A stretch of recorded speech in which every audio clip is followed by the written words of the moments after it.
So, you thought online teaching would give you flexibility. Instead, your MLS keeps emailing students at 2 a.m. and you're grading discussion posts like a customer service bot.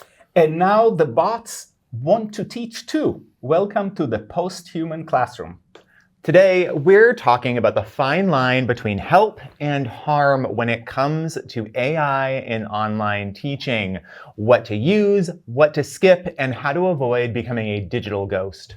And if you're wondering how this will affect your tenure file, don't worry, we've got you covered.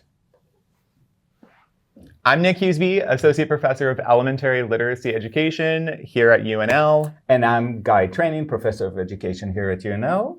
And this is Not That Kind of Doctor.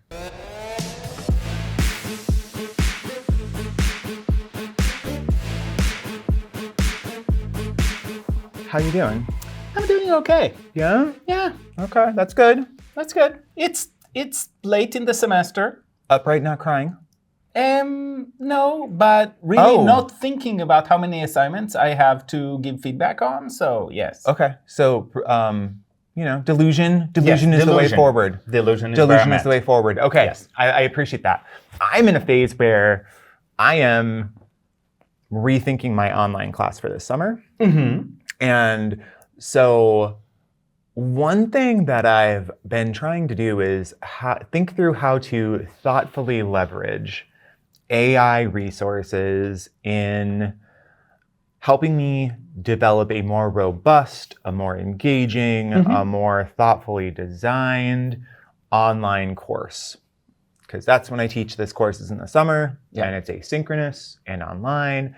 And so I've been thinking about some of the ways that I can leverage AI to create presence, right? Because when you're thinking about online courses, you're not showing up in person, right? You're in videos, you're in comments, you're sending out announcements, et cetera, et cetera, et cetera. So I would love, because I know AI just tickles you, it makes you so happy. It does make me So maybe this is what you and need this morning. sometimes worried. So Sometimes, same yeah, things. okay. Yeah. Same coin, different size. So maybe this is what you need to cheer up a little bit, because I would love to know, Yes. as you're thinking about the potentials of AI and all the playing that you've done with AI, what's some ways that we could use AI to help students know that there's actually a real person behind their screen? What do you see as some of the affordances, as well as the limitations between all of that? So really, the thing that I think about AI is actually trying to generate a little bit of presence in the class by not automating, but delivering some responses. I'm a little bit hesitant about saying automating, because automating always means if A, then B definitely follows. And one of the things that AI does is it makes some judgment calls about what can happen. So, for example, one of the things that can be done is creating a chatbot that responds to questions or practice for an exam or a midterm, whatever assignments, and that is based on a corpus that's directly connected to the class. And so there's been a very successful deployment of these bots that are trained and have a very specific corpus that you can use. Whether it's something like NotebookLM, for example, does, you upload a few documents and then you can chat with the documents, getting responses, or potentially even getting questions from the bot and saying, here are 10 questions that might appear on a quiz or an exam or an essay or whatever that is.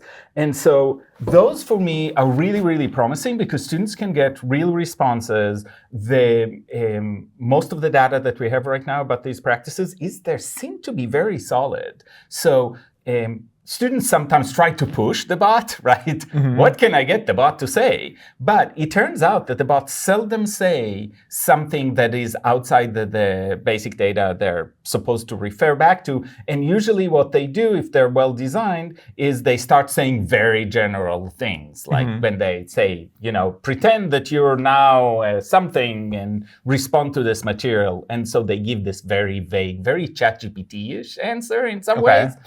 That it's like, yeah, that's not helpful, but it's also not crossing boundaries. They make very, very few mistakes. And part of the conversation with students is, of course, this is a chatbot. It's based on the materials. Always check your materials. Well, and so I'm curious about how hard is it to build a chatbot? Because I actually haven't done that yet. It can be fairly simple. And how simple are we talking? Like knitting a washcloth versus knitting a sweater? Knitting a washcloth. I think that it depends on what you have available at your institution. So the first thing you need to say is, dear institution, what do you have available? Dearest institution, dost thou have thy resources? Yes. Please respond in the language of Shakespeare. So many of those are fairly easy to make, and you do not need, so maybe what I'm reading into your question is, do I need to know how to program? And the answer is no. Perfect. This is really important. We love that. There are sets, and some of the LMSs are trying to start giving the option to do that. And what you do is you put the materials in and upload the materials, and they can be a recording of the videos you've made. They can be the textbook or open materials that you're using, and then it processes them and uses the bigger large language model to produce actually text that is meaningful. So the large language models really don't contribute a lot of the knowledge, but they contribute the syntax, the ability to chat in normal language and not to just give quotes from the books. And if they're well designed, they also provide links to the original material. So you can actually, and much like right now, if you use ChatGPT, Deep Knowledge, where you do the deep research, after each piece, there's a link that says, here's where the information came from. So you can go and look for yourself and make sure that it's actually accurate. So it's a much more secure from a data perspective. So that's one. The second thing is, if you are going to integrate it into your LMS, you must make sure that you know what your institution guidelines and policies are about that. And I highly suggest that you also ask your students to do whatever training is available. So for example, at UNL, there's training available for every student and faculty member about using any large language model and AI. And it talks about privacy. It's a very short module. I think it takes half an hour to 40 minutes. But it's really important because then students understand what's in there and also what data not to put into a chatbot, right? And it's also good for instructors to know what the boundaries are. So for example, if you are using something that is third party and you don't know where the data is hosted, you really don't want to use it in any way to look at student products. Because that data is now, you're taking what is inherently students' copyright because they've created it, or at least we hope they did. And then you send it, and now somebody else has control over it and might be using it to do training and all of that. And it's not yours to share, right?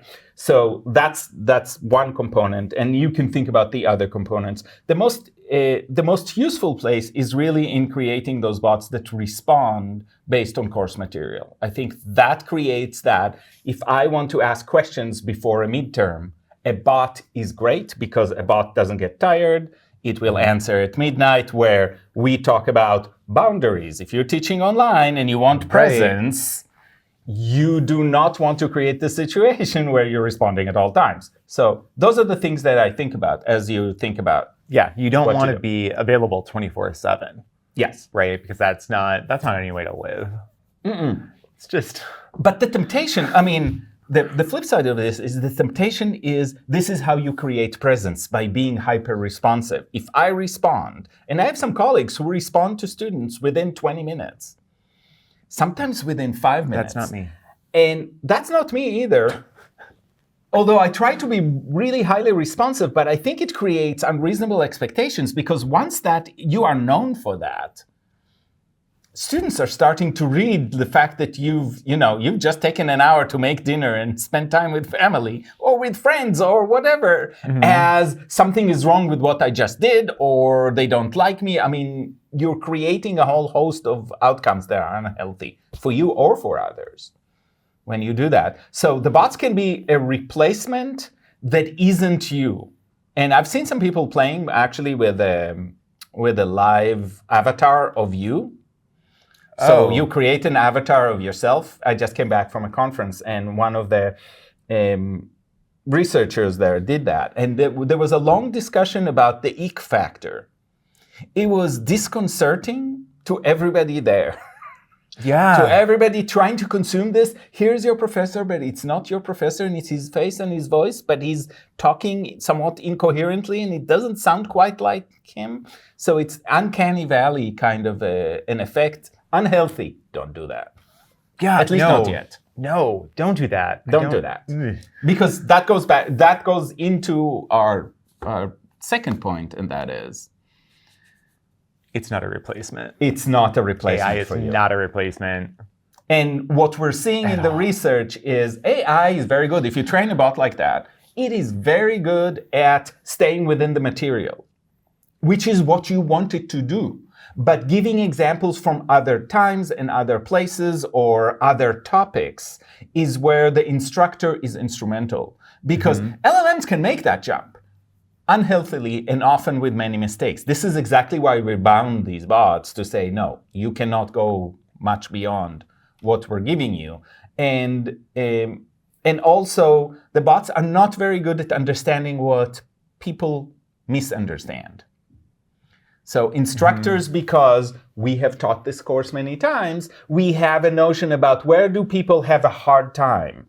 And we work around that, and we have a set of examples or ways to explain things. So for example, in a recent article that had a bot that was trained on statistics, it was very good at giving some examples and explaining some phenomena, but it had really a hard time explaining other phenomena. So for example, it was working on correlation and causation, and it was very good in explaining why correlation, and to give an example why correlation and causation are not the same. But trying to explain what might be a third factor that is causing both of them, that it was not able to produce. So interesting. So it has moments where it just doesn't have the repertoire of somebody who's been teaching a long time, right? And has learned that these specific examples really help clarify things for everybody. And if you take then some of your materials and feed it back to the bot, maybe it'll get better. But also, there's always that ability to read your students in a way and understand where they're coming from, which is, again, for bots is considerably harder. Yeah, definitely. But I do like it to help me with, like, not children's literature, but I'm working on revising the Phonics Fund Foundations of Reading stuff for literacy block right now. And so I know where students kind of run into these roadblocks. I have documented that. And what I'm finding AI has really been helpful with is, oh, hey, here's some different ways to explain it. Here's where you're lacking teacher clarity. And that's been interesting. Yes. So like revising scripts or thinking about different ways to, this is how I scaffolded it previously, this is how I'm going to scaffold it this time. That's been really helpful. But then the examples suck. Yes. And one of the great things about AI, and this is my favorite thing maybe, is that AI will generate 50 ideas or 20 ideas. 50 is probably too much, but it can generate 20 ideas. And out of those 20, you choose the one you like. It is not excellent at choosing the best one, but it is excellent at generating 20. It takes us a long time to generate 20 completely separate ideas because we kind of start thinking about our favorite idea and start running with it. And this allows at the ideation phase really to open things up. I use AI right now to look at my syllabi and identify where I don't have enough detail. Though I find that when you ask it to provide some of that detail, it often overdoes it in a way that I find unhelpful. So there's such a level of detail that it's actually creating those step-by-steps for students that are so rigid that it's not really the kind of product I want to see. Right. Well, and part of that is you have to tell them, Yeah. you have to tell the AI, these are the characteristics of what I'm looking for. This is what I like about my current system. I mean, it's really like training, Yes. right? Because one of the other things that I've been doing with AI as I'm thinking about the flow of this asynchronous online class is, here's all the materials I've created. Here's kind of what the flow is. Talk to me about what bridges haven't I built as students move from activity to reading, to assignment, to reading, to activity. And that's been really helpful. Yes. In ways that I have not always been as great at thinking through as I would like to be. And so it's not doing that work for me. I'm still like, it's making me more efficient, but maybe more efficient by like, maybe it takes me 75% of the time, whereas it took me 100% of the time earlier. So it's not like a huge or time savings, but it's still a time savings. And what I find that those time savings are actually motivating me to act sooner. That is, I know there's help, so the initial step is done with AI, and then I'm already in the task, and it's going to get done, and it's going to get done quickly. So yes, the mid-course or the just-in-time adjustments. So you can do some of this in advance, but you can do also just-in-time adjustments using AI while you're teaching, being more sensitive and more readily available for your students because you're seeing certain effects. Oh, I've just identified that this group, I teach the Introduction to Educational Inquiry once in a while online. I don't love it, but I don't love doing things online, I'll be honest. I'm all digital. That part is less fun for me. Interesting. Much less fun for me. I love the interaction, and online you don't have interaction. You just haven't thought through.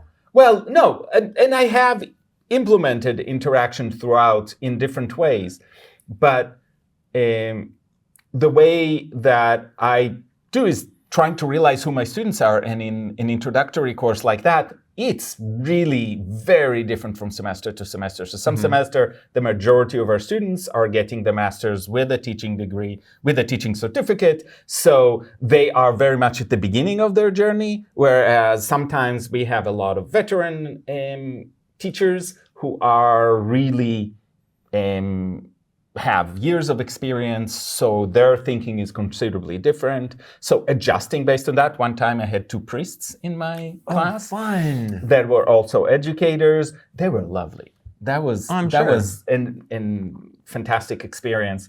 As their wisdom came in different ways to inform other people, it was lovely. And so adjusting to that, in real time, AI can help you think through what might be a way to address this issue. And again, give me options. Okay, I'm going to go with this, or I don't like any of these, but now I'm thinking. Right, and we love the thinking. We love the thinking partner. That's probably my favorite part of any AI chatbot right now is I've got mine trained to be like, Nick, that's a stupid idea. I would like my AI to be nicer to me. No, I don't know, because then Yes. they're like, well, that's an okay idea. I don't want that. I don't have time. I'm trying to get more efficient. Tell me when it sucks and let's move on.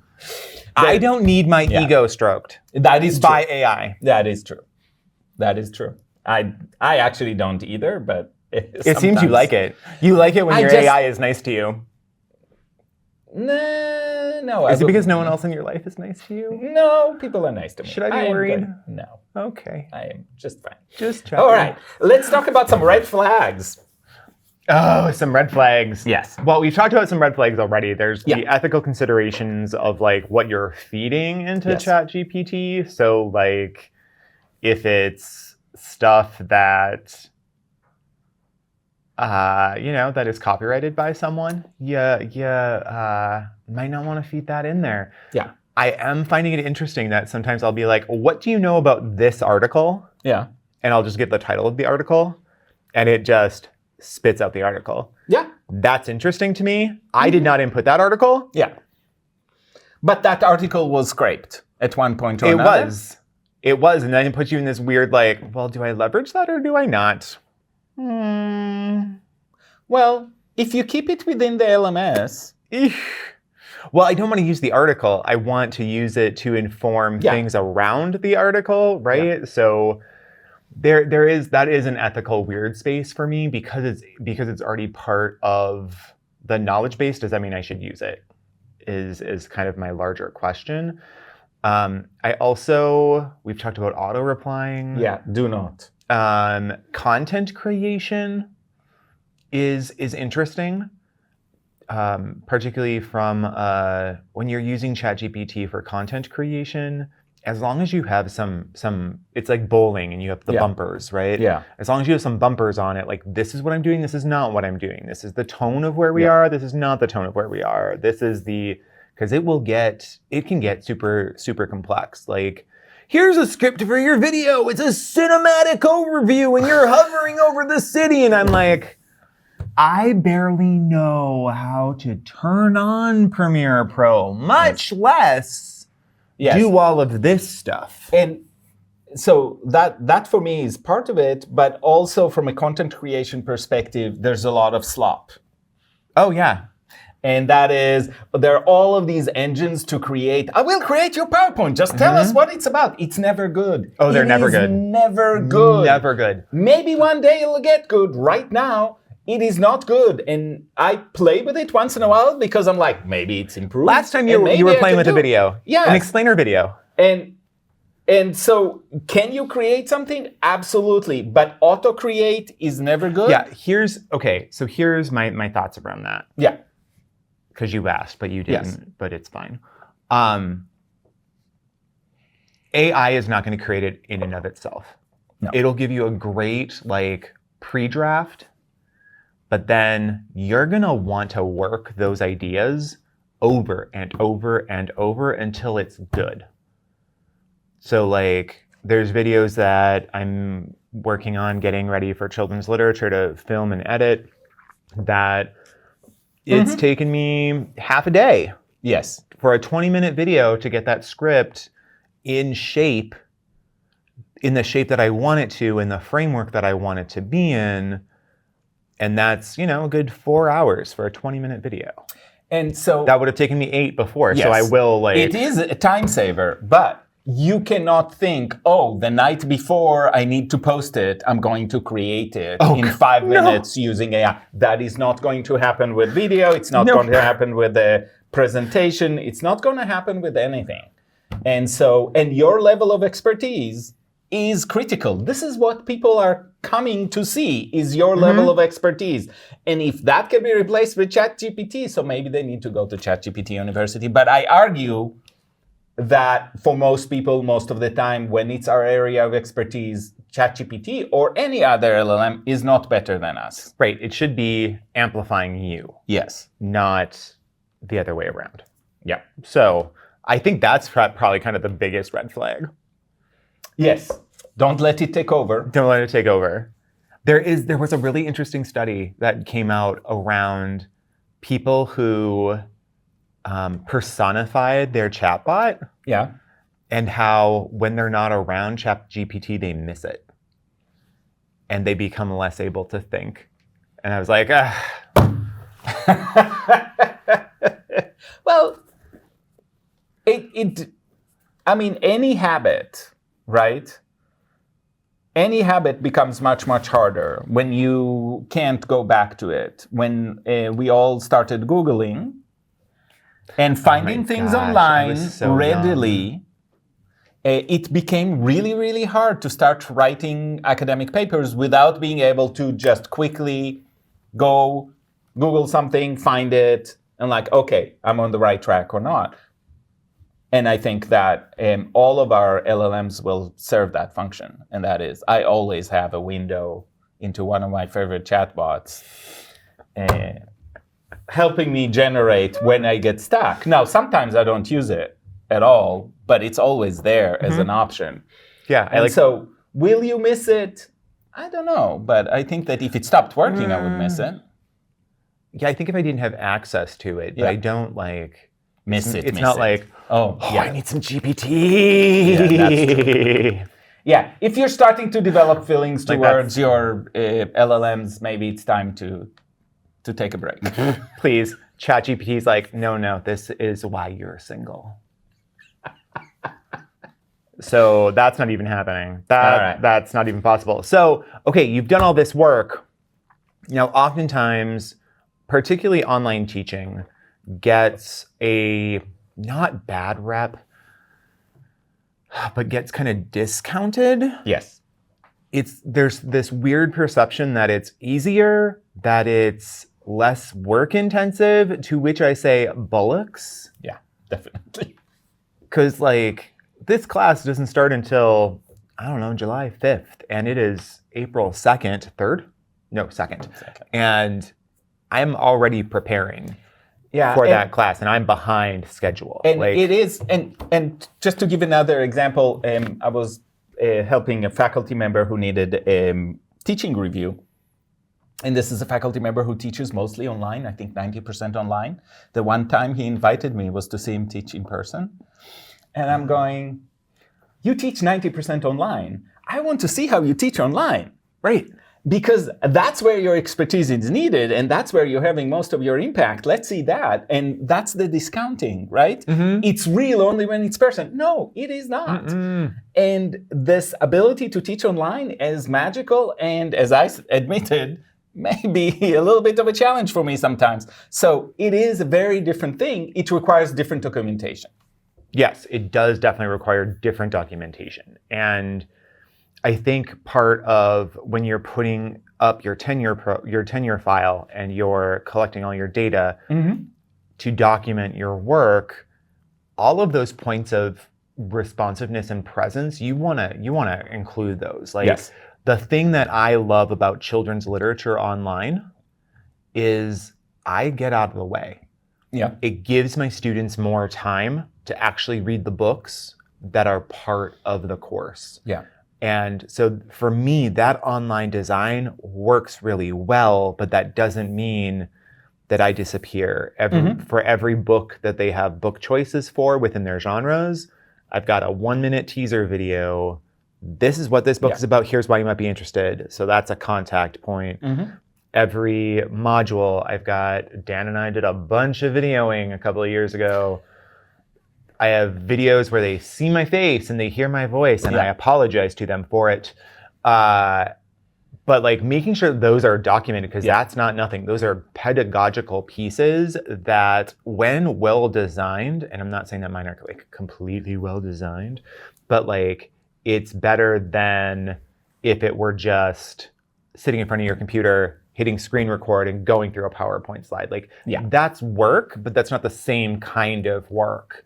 So you want to really document the innovation, the thought you put into it, and then there are different metrics that you can actually pull, because one of the advantages of LMSs is you can actually go back and pull how much interaction, how much, how many people viewed different things, and all of that. You don't want to do it as part of evaluation of your students, but you do want to do it as a way to think about how you showcase your teaching most colleges have at one point or another in their teaching section on P&T documents, innovation in teaching. This is a great place to show innovation, especially if you're using AI and you want to be very, very clear about how you're using it. And we need to start doing that documentation also because we need to normalize it.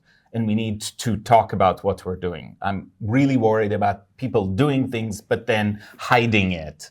Right. And so it becomes a trap where we're not talking about what's actually happening and we're not evaluating it correctly. Well, and I think that's one of the interesting things about an online course Yeah. is too often measures of your teaching come down to things like student evals. But in an online course, literally your teaching is the most visible thing Yes. in that course. Yes. So include that, leverage that, make sure it's an important part of what is happening. And most of us teach the same courses over time. So also document the changes you're making based on the previous feedback. And that's another way to address how are you thinking creatively about your teaching is this happened here. And as a response, I made this change. I've added these videos. I've thought again about this transition and whatever it is. Yep, nope, totally. All right. So, in conclusion, online teaching isn't about doing less, but it's about doing things differently and making sure that you're doing it with some kind of strategy, presence, and maybe living in the Jetsons a little and getting some help from the bots, but not too much. And when your AI tools start feeling like they're your teaching assistants, or maybe you're their teaching assistant, it's time to pause, pivot, and rehumanize. You want to make sure that your students know there's a person on the other side. So let us know how you are using online teaching to work for you as we're seeing just this massive shift toward it. And if you've also had a full AI meltdown, the doctors are in, we're listening. And stay tuned. Our bonus download for practical tools that you can steal and start using tomorrow is going to be available soon. And thanks for being here. We appreciate you. And until next time, stay present, stay curious, and remember, not everything that glitters is AI gold.